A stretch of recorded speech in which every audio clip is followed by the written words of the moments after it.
Think you could pass the California DMV test today? These 20 real questions come straight from the handbook, road signs, right-of-way, and the rules every driver needs. Play along and check yourself. Let's start. Question 1. If another driver behaves aggressively toward you, the safest response is A. Flash your lights and honk to express your displeasure.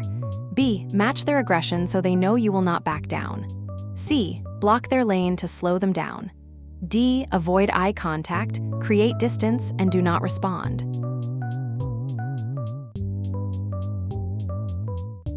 The correct answer is D.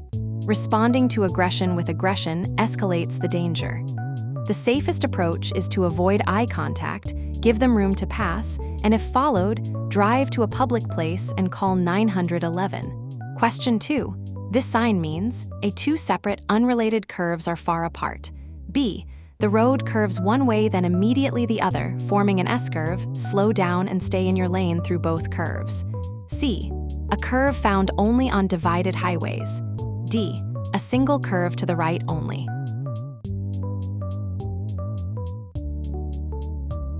The correct answer is B. A reverse curve sign warns that the road bends one direction and then quickly bends the opposite way. Don't accelerate between the two curves before completing both. Question 3. Proactive driving as distinct from reactive driving means A. Driving aggressively to claim space in traffic. B. Anticipating and planning for potential hazards before they develop, rather than only reacting after they become emergencies. C. Driving faster to complete trips before fatigue sets in. D. Yielding to all traffic regardless of right-of-way.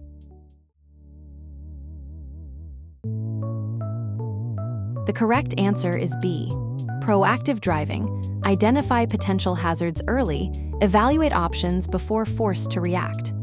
Reactive driving. Responding only after a hazard becomes critical, reducing options and increasing crash risk. Question 4. What is willful blindness in traffic law? A. Refusing to wear glasses while driving. B. The legal concept where a driver deliberately avoids learning facts that would make them legally responsible, for example, knowing a tire is likely to fail but not checking. C. Running a red light while looking away. D. Only applies to commercial drivers.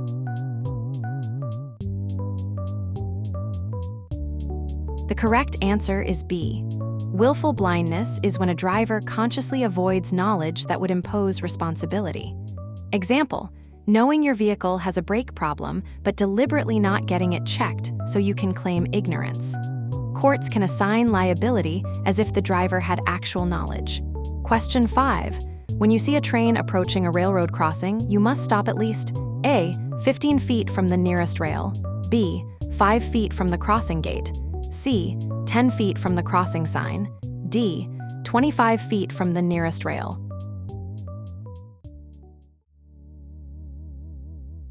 The correct answer is A. California law requires you to stop at least 15 feet, but no more than 50 feet from the nearest rail of a railroad crossing when a train is approaching or the signal is flashing. Question 6. What is black ice and how do you recognize it? A. Ice that turns black from road dirt. B. A nearly transparent layer of ice that makes the road look wet or slightly darker than surrounding dry pavement, often identified by a sudden quieter tire sound or unexpectedly easy steering. C. Thick black ice visible as a glaze on the road. D. Ice that only forms at night on roads with no lighting.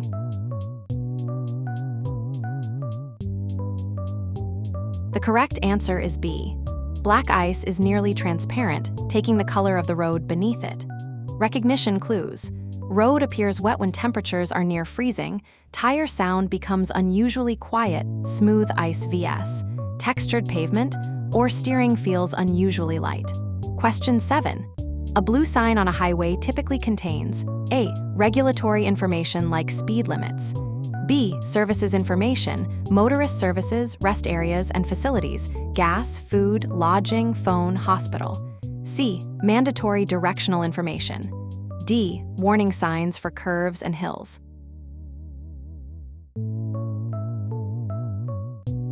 The correct answer is B. Blue signs on highways indicate services available to motorists: rest areas, gas stations, food, lodging, phone, and hospital locations. They help drivers plan stops on long-distance trips. Question 8.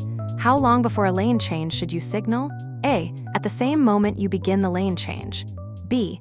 At least 100 feet or 3-5 seconds before the lane change at low speeds, more on highways. C. Only signal on freeways, not in city driving. D. Signals are not required for short lane changes.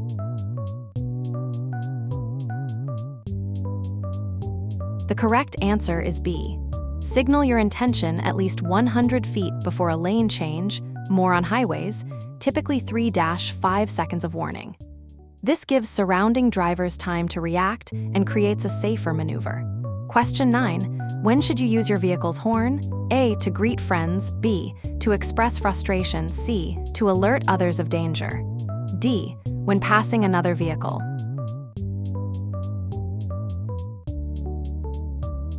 The correct answer is C.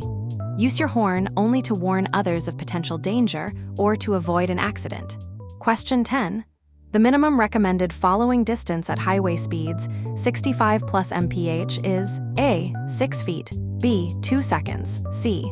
1 car length per 10 mph, D. At least 4 seconds.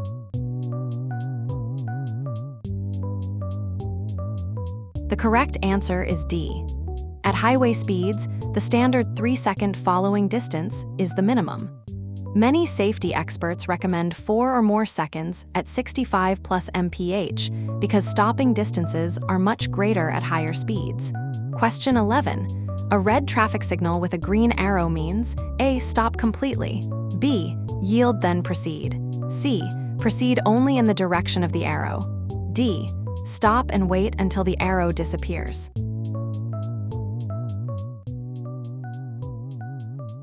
The correct answer is C. A green arrow allows you to proceed in the direction indicated while the red light stops other movements. Question 12. How should you park a manual transmission, stick shift vehicle to prevent it from rolling? A. Leave it in neutral with the parking brake on. B. Park on a flat surface and leave it in gear, first gear for uphill, reverse for downhill. In addition to applying the parking brake, the engaged gear provides additional security against rolling. C. Leave it in neutral, the parking brake is sufficient. D. Only engage a gear if the road slope is over 10%.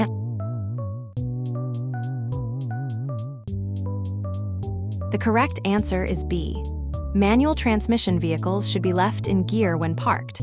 First gear when facing uphill, reverse when facing downhill. This provides a mechanical backup if the parking brake fails, preventing the vehicle from rolling. Question 13. What is perception reaction time and how long is it for a typical alert driver? A. Time from stimulus to full stop about 3 seconds total. B. Time from first seeing a hazard to when brakes are physically applied, typically 1.5 seconds for alert drivers, longer when distracted or fatigued. C. Time to read a traffic sign about 0.5 seconds. D. Time for brakes to fully engage about 0.3 seconds.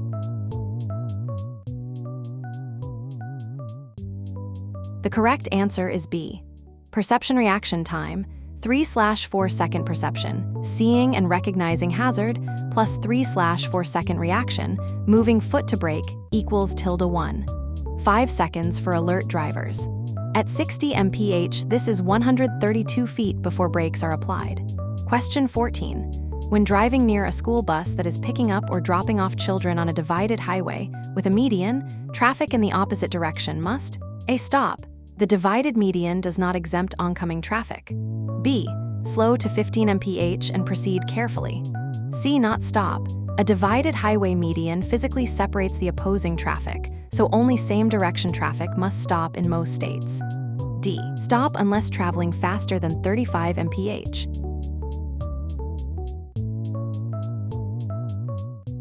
The correct answer is C. On a divided highway with a raised median, barrier, or median strip at least 5 feet wide, only vehicles in the same direction as the school bus must stop for loading/unloading. Oncoming traffic on the other side of a physical divide is exempt in most states. Question 15. What is highway hypnosis? A. The increased alertness drivers experience on long, monotonous highway stretches. B. A dangerous drowsy state caused by monotonous driving that dulls attention and reaction time. C. A state of high concentration achieved only during highway driving. D. The visual effect of white lines appearing to slow down at highway speed.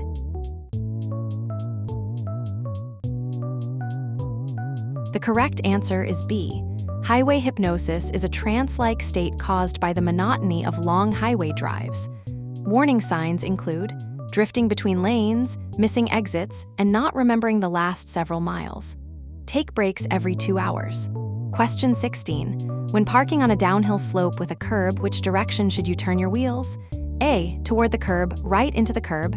B. Away from the curb, left into the road. C. Straight, wheels should not be turned when parked. D. It does not matter for downhill parking.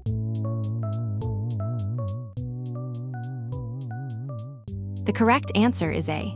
Downhill with a curb, turn wheels to the right toward the curb. If your brakes fail, the vehicle will roll into the curb and stop.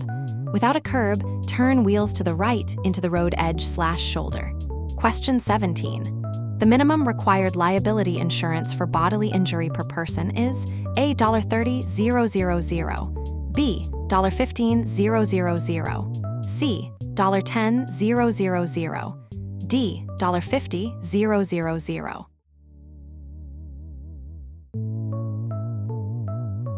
The correct answer is B. California requires a minimum of $15,000 per person for bodily injury liability insurance, $30,000 per accident for bodily injury, and $5,000 for property damage. Question 18. When should you use four-wheel drive, 4WD, or all-wheel drive odd? A. Always 4WD/AWD is always safer than 2WD. B. In slippery conditions like snow, ice, or mud, but remember 4WD/AWD does not improve braking on slippery surfaces. C. Only when the outdoor temperature is below 32 degrees F. D. 4WD should never be used on paved roads.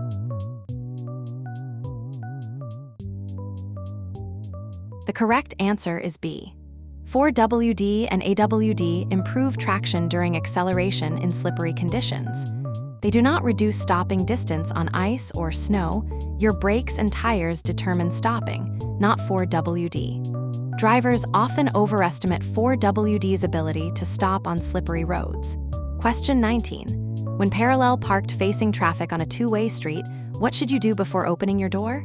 A. Open it quickly to minimize time blocking the lane. B. Check your mirror and look over your shoulder for approaching traffic from the rear before opening the door. Use the Dutch reach technique to improve your blind spot check.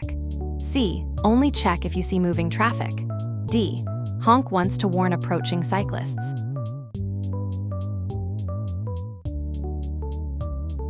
The correct answer is B.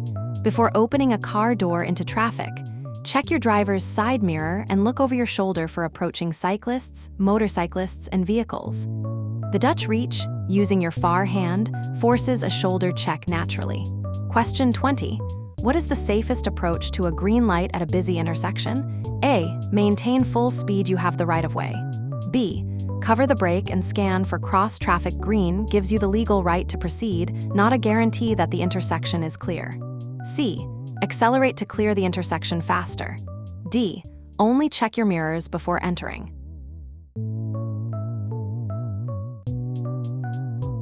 The correct answer is B. Green light approach. Cover the brake, slow slightly, and scan left-right for traffic running the red.